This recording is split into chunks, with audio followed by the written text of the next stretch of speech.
Hello and welcome to the sixth episode of the Knitting Teaspoon podcast. I'm Lisbeth, your host, and this is a podcast which is all about knitting, spinning, sewing, whatever crafts I've been up to recently. Today is March 23. It's Friday, and spring has begun again. I have not seen you in quite a while, and I can really notice that I'm a bit of out of focus, I guess. Just not that sure in which direction I should talk, I guess. So let me start with, well, first of all, what I am wearing. It gives me some structure to my podcast. I don't know why I do this, but it makes sense to me. This is my interlock sweater. You may have seen like 2 episodes before that I was also wearing an interlock sweater, but that one was in all the rainbow colors.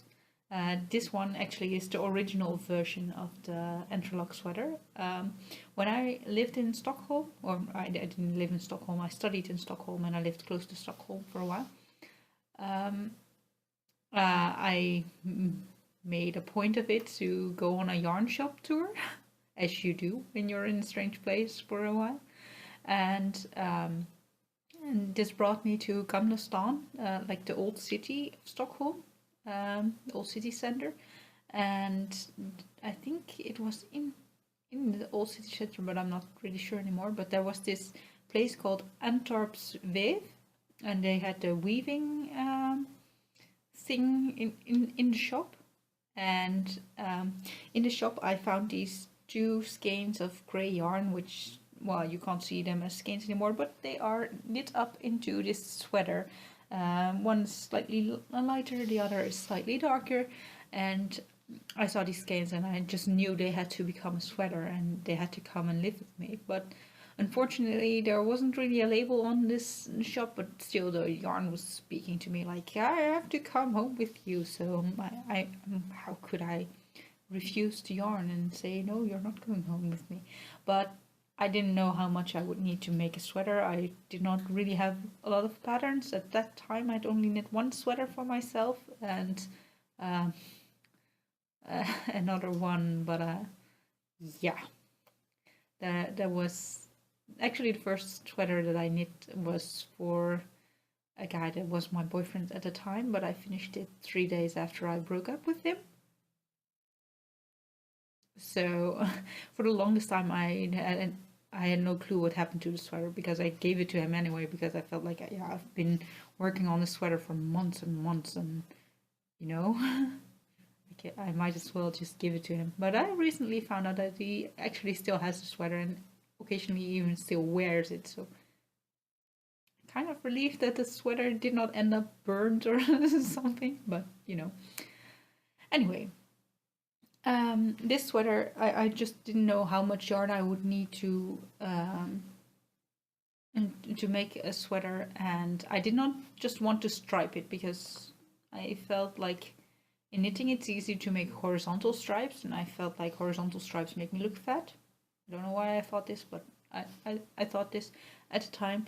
So I wanted to do something else, and I'd seen some interlock already, and I just decided, let's make a sweater in interlock. Not having a clue of how to do interlock or whatever, but I thought it can't be too difficult. I'll just try and make a sweater, and I made it work. And I still had plenty of yarn left over. I don't think the woman in the shop may have realized that I'm not that big of a person. Like, at the moment I'm not particularly thin, I guess, but I'm not very tall. I'm like 1.60 m. I think that's something like 5'3" ish. I don't know. I'm not good in inches because all I ever use is metric. But it worked. I have an interlock sweater and it's grey and I love it. So that's what I'm wearing. Then let me tell you something about what I have been doing crafting wise recently. Well, you have seen me drooling over this ball of yarn, and as you may notice, this Lilypond Yarns in the Daffodil Days color has decreased in size quite a bit, and the reason being I cast on some socks, and I finished a pair of socks in the last 2 weeks. Now, this was really a dream to work with. I noticed that it's a bit crinkly because apparently I didn't lay it entirely flat to dry after I washed them, after I'd first worn them, and they are a dream. They are so soft, and knitting with it was just amazing. It just flew off my needles. I did not even realize it. Like, the way I usually measure the length of my leg, I mean, I know how much needles I need to make the proper length of foot. And then since I knit toe-up socks all the time, actually, I fold them over, and once I go to the decrease, I get to the point where the toe gets smaller when I'm folding it over. I usually start a cuff, but I was past this point when I was knitting these socks because they were just so lovely to work on. I think it took me slightly over 3 days, maybe not even that much. I can't even remember. It was just so fast. It was amazing to work with this yarn. I would really recommend it. Lilypond Yarns, check them out. Oh, they also have a podcast. I didn't notice yet last episode, but well, the ladies from Lilypond Yarns, they started a podcast just recently, and I think they've only got 2 episodes out, maybe 3 by the time this podcast goes live. I don't know. They also have a quite exciting giveaway, so maybe if you're still in time, make sure you head over to their YouTube and check them out, and maybe enter their giveaway and have a chance of winning some of their yarn. Seems amazing. I mean, I'm definitely going to place another order at their shop at some point in the future. Don't know when yet, but I love it. Also, this color is inspired by daffodils, and everywhere there's daffodils now. Like, my town, I don't know, they were lazy in planning what word. My town seems to have been lazy in planning what kind of flowers they want around the town, so they've just put daffodils everywhere. Not that it's a bad thing. I mean, daffodils are very pretty flowers, and they're early in spring, and they give out all the nice and spring summery vibes. Like, yay, it's getting warm and we're bright and colorful, so it's gorgeous. But there's daffodils everywhere, and every time I see those daffodils, I immediately have to think of these socks, and I love them. So that's a pair of vanilla socks. As you may remember, last week I was like not sure what kind of pattern I would knit with it, but I realized I had such headache and I just wanted to knit something out of it. I had my wisdom teeth removed, so they were causing some trouble before I had them removed. So I had quite a bit of headache over the past few weeks, and I realized I just wanted a plain and simple pattern. So I just went for some vanilla socks. They're my own vanilla sock recipe. I do have a pattern available for it on Ravelry, so you can find the pattern there if you'd like. And it was just so much fun. And after I cast off these socks, I had to cast on another pair of socks, and I was still in I just didn't have any brain space at the time. I think I was like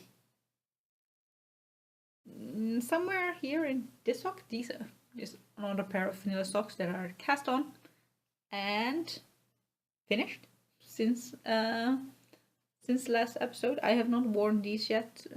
I finished these somewhere early this week, I think, and I figured I did not have time to wear them and wash them again to show them like clean on the podcast, so I did not wear them yet. I think this was the first sock. the striping is ever so slightly off on the socks. But I think I was like starting to increase for my gusset here on the sock when I was waiting in queue for the surgeon to like have my teeth removed at the hospital. Not that much fun, but you can imagine the kind of brain space I had. Like you don't want to be knitting on something very intricate when you're in pain. You just want something simple to keep you occupied, and that's it. So I've knit these. No, I think I had so little brain space that somewhere in the first sock I've made a mistake. I probably knit two together or three together where I was supposed to just have a knit or knit two together. I don't know, but I decreased one stitch somewhere in the leg, and then I had to invent a new stitch right on top when I started the cuff, because I realized I was going to do a 2x2 ribbing, and I did not have an even number of stitches, which should not have been possible, but it was apparently so. So I had to fiddle a bit and make it work again. But because I couldn't find the place where I'd made a mistake, I assumed that it would be okay to just leave it like that. Yeah. So that's my second pair of finished socks in 2 weeks. I'm quite happy about that. I feel like I'm so totally off today. Like, it's just like this whole podcasting thing is new all over again just because you've skipped a week. It's insane, actually. But I finished a second pair of socks. These are West Yorkshire spinners in the colorway 822. I've lost the label somewhere, probably because of my lack of brain space that I've had recently. Oh my god, this is worse than I thought it would be. Yeah, so this week I was finally a bit on the mend again. Actually, as soon as my teeth were removed within half a day, my headaches, well, they were gone. So that was good. And it was also kind of proof that it was actually my wisdom teeth that caused the headaches in the first place. But of course, like having your teeth removed causes some new kind of pain. And but this was way more manageable than the headaches that I had before. The only bad thing that happened in the surgery is that they hit a nerve, so I can't feel anything anymore in this part of my face. And I can tell you, it feels weird. It's just like, I don't know. I'm constantly like checking, did I drool something here, or I don't have anything funny here because I can't feel it. Like normally, if you have like a bit of water running on your chin, you might feel it, but I don't, and that is just weird. Hopefully it will come back. The surgeon said it is likely to come back within a few weeks, but that's a few weeks. That's quite some time. So I'm not too happy about that, but I can't do anything about it at this point, so I don't see a lot of reason to worry about it a lot right now. So, as you may have realized, there's one more pair of socks on needles, and it is my Valdres Knestrømper. And once again, I had this total brain fart with this sock because I had passed the heel and knit quite a bit out of the leg. I think I had a full pattern repeat. I think if I hold it up like this, you will be able to see the nice and pretty Norwegian pattern that is on it a bit more. And I knit one full pattern repeat on the leg, and only then I decided to try and fit it, and I realized it was never going to fit over my heel. So I had to rip back again and start over. Well, start over from the heel. Like I've ripped out until this point, and from here I've, instead of like decreasing the part that I've increased for the gusset as I would usually do for my regular socks, I just kept them as additional stitches on the leg, and then they fit. I don't have pretty slim legs. Well, that's just my body shape, and I might as well knit socks that fit my body shape, I guess. And I've come quite a bit ahead from there. I think it's almost 2 pattern repeats since I've ripped out and started over. Like I've put in the stitch marker that I got from Lilypond Yarns. It's actually from End Market Stitch, and since I've been watching their podcast episode, I actually know that one of the ladies, I think they're called Abby and Fiona, one of these ladies actually has the other shop. Like End Market Stitch is owned by one of the ladies and their daughter, I think. So they are related apparently, and I have my stitch marker on here to show you, like, this is how much I've knit, and actually I've knit more, but I've also ripped that out, so it doesn't really count, I guess. So that was my sock knitting for this week. I have done a teeny tiny bit more on socks for my boyfriend that are still at the office. I went to university one day this week, and then I felt so exhausted and feverish the days after that. I've only been sleeping basically the entire day. So I can't show you, but they're still like not much more than a toe, and they will probably stay that way for a while, I guess. Those won't be fast socks. Then there's been a little bit of knitting on my blanket. It's a bit of TV knitting. Let me see where I've been working on. This time I've not knit on a separate piece, but on the actual blanket, and I've added this gray square, this lighter gray square, the white square here, and this blue square. So that's 1/4 of a row in the length of the blanket. So yeah, it's progress. It's slow, but it's progress. So eventually my blanket will get out. There's also something that is not quite as visible that I've done on this blanket in the past week, and that is weaving in a lot of ends on the backside. Like previously, I don't know if I've shown you, there were like I keep the ends at the top line. I keep them as ends until, well, I don't weave in the ends until I've knit an extra square on top of it. So I had an entire line of these kind of ends that I still needed to weave in, and I can weave these in actually already, but this I haven't done because it was just yesterday evening that I knit these squares, and I did not want to fiddle at a knitting group with some darning needle and just finish weaving in those ends. And then there's basically, I think, just one more project that I've been working on in the past week, and that is my spinning. And as you can see, I have a quite full bobbin here, and just an end of single ply yarn. This is the yarn end, so it's not really representative for what it is, but it is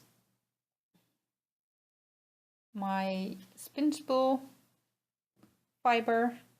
This is the BFL fiber, 100% BFL, that I had purchased a while ago, and I have, like, I used to have 4 braids of it, and I still have 3 braids here that are left to spin up for me. And well, the first braid is finished into a single, and now I still need to spin an entire other braid of merino yarn then, and then 2-ply it to make it 50-50 blend of 2-ply yarn. And yeah, I'm quite happy with how thin it turned out to be, like, it's not perfectly even, but I'm quite happy with it. I don't know how well you will be able to see this, but yeah, they are quite thin singles, so I'm happy about that. At least they look thinner than my regular sock yarn, but it's always quite tricky when you're spinning. Like, they may turn out to be a bit thicker in the end than you want them to be, or I don't know.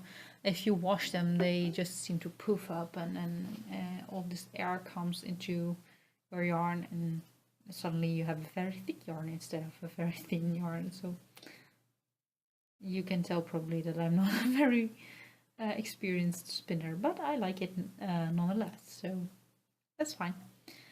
Then there's one more thing that I would like to show you, and it is not made out of yarn, but it's definitely yarn related, and I don't know how well I will be able to show you guys. So I'm quite scared that I'm going to break it now, but this week my boyfriend and I we've been looking for activities that we can do together for quite a while, and at some point I decided, yeah, we can try to make something out of clay. So that's what we did this week. Like the one on the left, like your left, not my left, is a hedgehog that I've made out of clay, and he's made his hedgehog out of clay as well. And they are intended to be yarn bowls, so mine also has a kind of weird shape that is supposed to be like a lead for yarn. I don't really know how well you will be able to see this thing, but they are not completely dry yet, so I don't know if I can like pick them up and keep them in the right shape, you know. Yeah, so we've been trying our hands at making yarn bowls this week, and it was a lot of fun. It was quite quick as well. I can tell you they're not very professionally made. They were just an experiment, but it was a lot of fun, and we will see how they turn out if they dry, and maybe they will need to have a paint coat at some point, or glazing or whatever. I don't know. It's an experiment. I don't know anything about clay or what types of clay to use for this kind of work, or whether we should use a type that should be baked in the oven or whatever. It was just an experiment, and it was fun, and maybe we'll get something useful out of it, and maybe not. But I can always use it as a ball to keep my stitch markers or whatever, like the tiny gadgets you need for knitting in place, I guess. So it was a lot of fun to do something like yarn related. So I hope you have enjoyed seeing the little yarn balls. And then there's one last thing that arrives for my birthday, and this is my first and only, well, I think I have some enamel pins from before, but I have an enamel pin now, and this was a birthday present from my sister, but unfortunately it hadn't arrived yet when she came to visit for my birthday. So it is a pin with an octopus that says "I love crafting," and it is a knitting octopus, but it's also holding a painting easel. No, it's not an easel. I don't know. It's also painting, and it is cutting with scissors, and apparently it has some glue, and I love crafting. Well, I think it's a fitting pin. I don't know what to put it on at this point, but I will probably find some fancy place to keep this enamel pin at some point in the future. I'm quite sure of that. So I guess that's it for this week's episode. I don't have much more to talk about, I think. So thank you so much for joining. Thank you so much for watching this episode. It really means a lot to me. I've noticed that there are a few more subscribers this week, or over the past 2 weeks, and I really like it. I also really appreciated the shout out that I got from Lilypond Yarns on Instagram. yeah, those kind of things, they really mean a lot to a beginning podcaster. So yeah, thank you. And yeah, I think that's it for today. So I hope to see you next week. I hope to have some more knitting done by next week, and hopefully have some more feeling in my chin. Who knows? Anyway, well, see you later. Bye!